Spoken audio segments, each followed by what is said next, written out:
Sud Radio, l'œil de l'expert. L'œil de l'expert, aujourd'hui, Erin Doherty, bonjour. Vous êtes directrice de la rédaction de l'hebdomadaire Elle, et cette semaine, donc demain, Elle sera en kiosque avec Anne Sinclair à la une. Anne Sinclair qui vous a accordé sa première interview. Son livre de mémoire doit paraître début juin chez Grasset. Oui. Première interview, comment ça s'est passé? On a envie de connaître les coulisses de l'interview parce que c'est la seule interview. Oui. Alors Paris Match fait Paris également un portrait, mais vous c'est vraiment une grande interview qu'elle a accordée à Olivia de Lambertherie. Olivia de Lambertherie, exactement. Oui. Approchez-vous du micro. Ça va comme ça. Oui. Comment ça s'est passé? En février, je crois, Olivia est venue me voir avec cette info assez confidentielle que Anne Sinclair sortait ses mémoires. Et on a parlé toutes les deux, on s'est dit là, c'est une formidable, il faut absolument faire l'interview. Donc j'ai contacté Anne Omel, la chargée de communication. Exactement, et puis une amie très proche d'Anne Sinclair qui l'a accompagnée dans toute l'épreuve de DSK à New York, etc. Et voilà, on s'est positionné, on a dit on veut faire l'interview, Olivia fera l'interview, sortie fin mai pour... parce qu'Anne Sinclair, de toute façon, c'est une femme qu'on adore. Oui. Dès qu'elle sort... Elle a fait combien de unes de Elle? Vous avez regardé c'est sa première, c'est sa première Vous êtes sûre? une.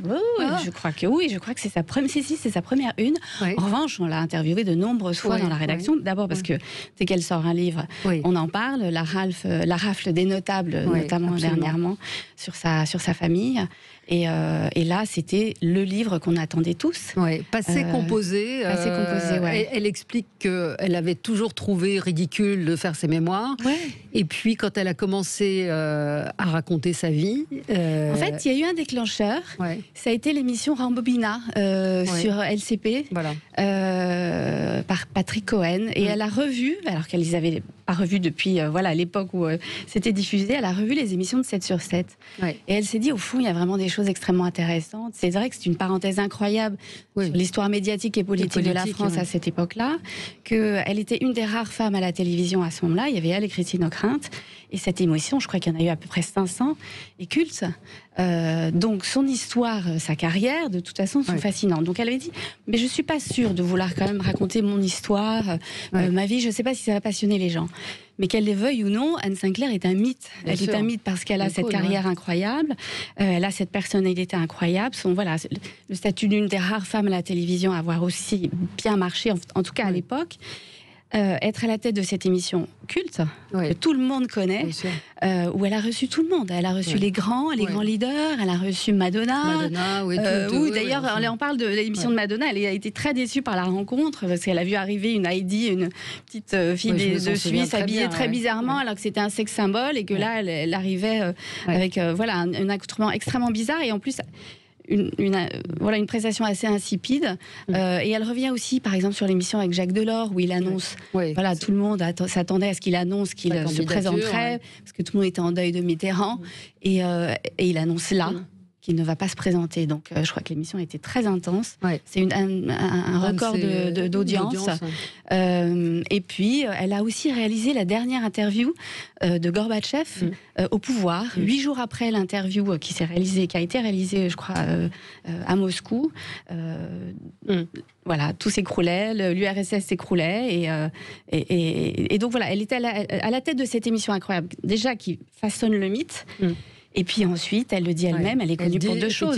Elle dit, je suis connue dans l'interview pour 2 raisons. Une émission qui reste encore dans les mémoires, tous les chauffeurs de taxi s'en souviennent. Pas que. Et 150 000 unes de journaux dont j'ai fait l'objet à mon corps défendant. Et donc elle s'est dit en écrivant ce livre qu'elle ne pouvait pas passer sur l'épisode, enfin plus que l'épisode DSK.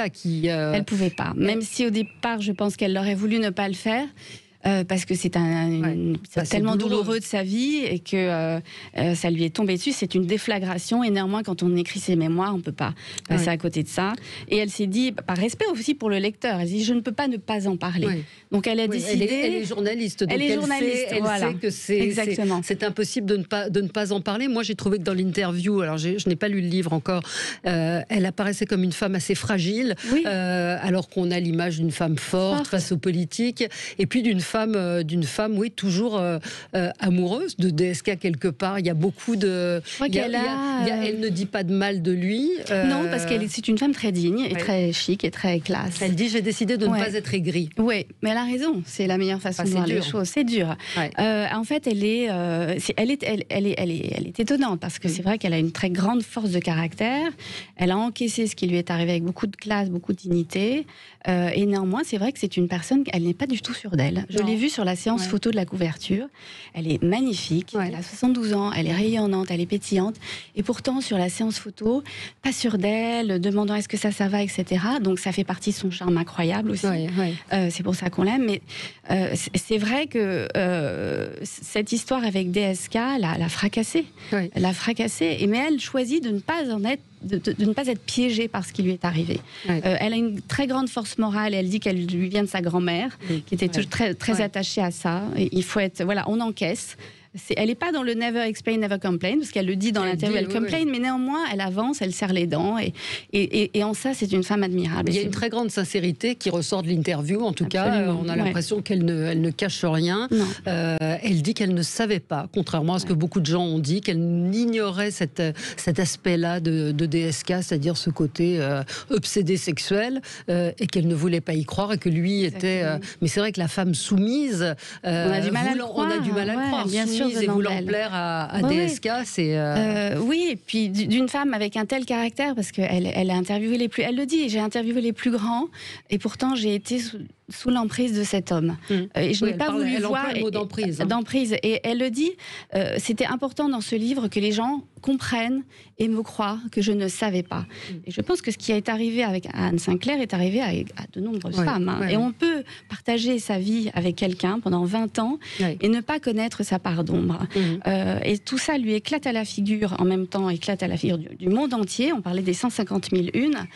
Donc elle a vécu quelque chose d'extraordinaire, mais avec beaucoup de dignité, beaucoup de classe. Et elle l'a accompagnée dans l'épreuve. Et elle raconte dans le livre l'arrivée à New York, où quand enfin DSK est libérée, elle a 2 heures pour trouver un appartement. Elle trouve cet appartement au loyer pharaonique, mais elle n'a pas le choix. Ensuite, arrive en même temps sa petite fille, sa première petite fille. Elle est obligée de se cacher. Donc c'est un film en fait, ce qui lui est arrivé, c'est un film. Et ce qui est fou dans ce qu'elle raconte, en tout cas dans l'interview, c'est que ce n'est pas l'affaire du Sofitel qui l'a fait rompre, c'est le Carlton. C'est le Carlton, c'est l'île. Où là elle dit c'est terminé. Possible. Elle siffle la fin de la récréation, elle dit c'est terminé. Elle était prête à accepter Nafissatou Diallo. Oui, mais parce que c'était quelque chose de hors norme et ça, je ne saisis pas très bien. C'est vrai qu'on s'est tous dit comment elle reste encore. Mais parce que c'est une femme qui est très droite et entière et qu'elle aimait cet homme. Beaucoup d'admiration pour DSK. Elle était fascinée par lui.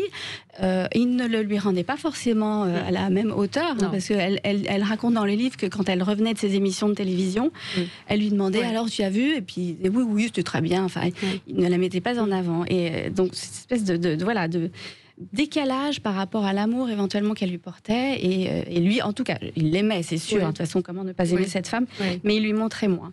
Vous aviez besoin de lui, vous aviez besoin de lui, vous vouliez l'épater, lui demande Olivia de Lamberterie, et elle dit et j'y arrivais rarement, quand je rentrais je lui demandais de l'émission, je lui disais c'était bien, il me répondait oui très bien, il passait à autre chose.